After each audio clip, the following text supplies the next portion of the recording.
All right, top 5 spring lawn tips today. I know some of you across the country are already started. Some of you have just a little ways to go depending on your locations. So I'm just going to try to go over a few things today here that will hopefully still apply to many different locations. Number 1 is something that people probably forget a lot of times, and that is to prep and check your equipment before you get going in the spring. Everything's been sitting for the winter time, so what you do not want to have happen is go out and you're ready to get mowing and you're ready to start all of your equipment and something isn't working or functioning.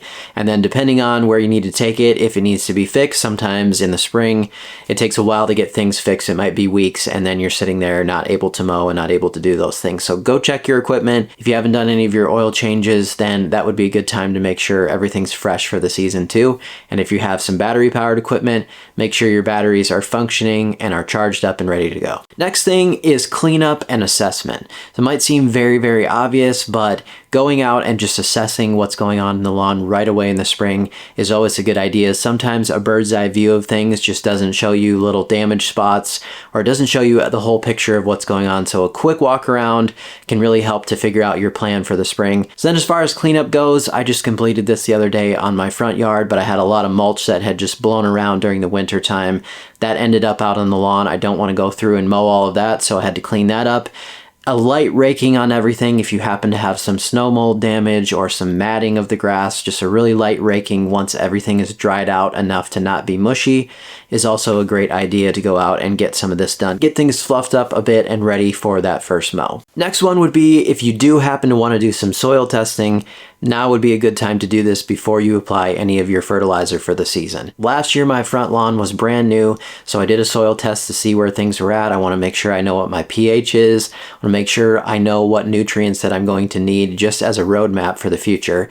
And I did another soil test a few weeks ago, just got the results back, and I am still just a bit low on pH, so that's going to tell me that I will need to apply some lime. So I'll hopefully be doing that soon, but if you don't know this, then you're not going to know what's absolutely best for your lawn. It's not something you 100% have to do to have a nice lawn by any means, but it does really help you to figure out, for me, like I said, that I do need to apply some lime to make things the best that they can be. And also looking at my nutrients, I know that I'm going to have a more balanced fertilizer this season to give the lawn everything that it needs. Not all soil tests are created 100% equal. There's different methods.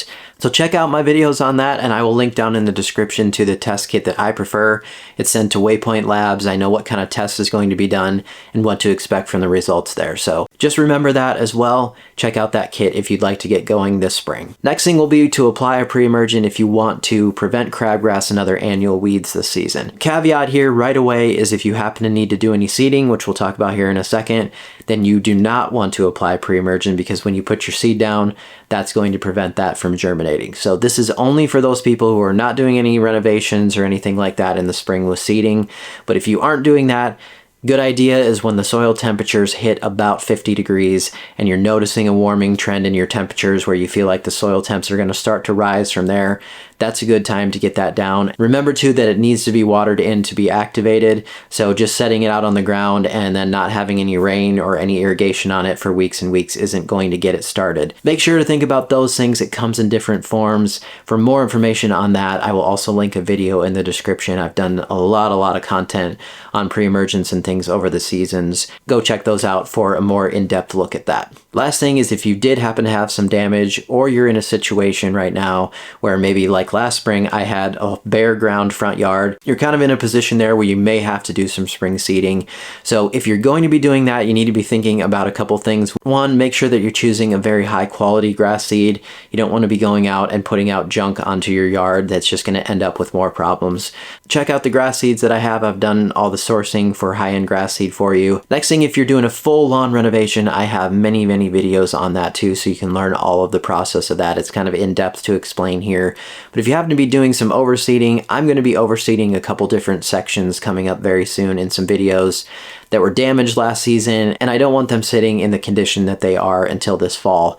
So I will be overseeding those, and I'll explain that process. You can do it a couple different ways, so depending on what's easiest for you, stay tuned for that. But the thing to remember is no pre-emergent if you're going to be doing seeding, and also an important thing to remember is if you use something like tenacity to help to prevent some weeds during this season, that does not last as long as a traditional pre-emergent. So one application is probably going to buy you about 3 weeks or so, and then you could do one more if you wanted, but that's not going to get you all the way through your summer season. After that, you're going to have to do post-emergent control on the weeds, which is just simply spraying them after they have emerged out of the ground. And this is not difficult to do, but you need to make sure you have the right products. Last spring, I did a post-emergent spray on some early crabgrass. I'll also link that video and what products I used for that so that you can take control of those things in the early summer. Check out all of those links and all that extra content down in the description because there's a lot of stuff to learn. Too much for the scope of this video, but I hope that gave you some ideas on a roadmap for where to find those videos, where to find more information, and I hope you have a great season. Thank you so much for watching today. We'll see you next time.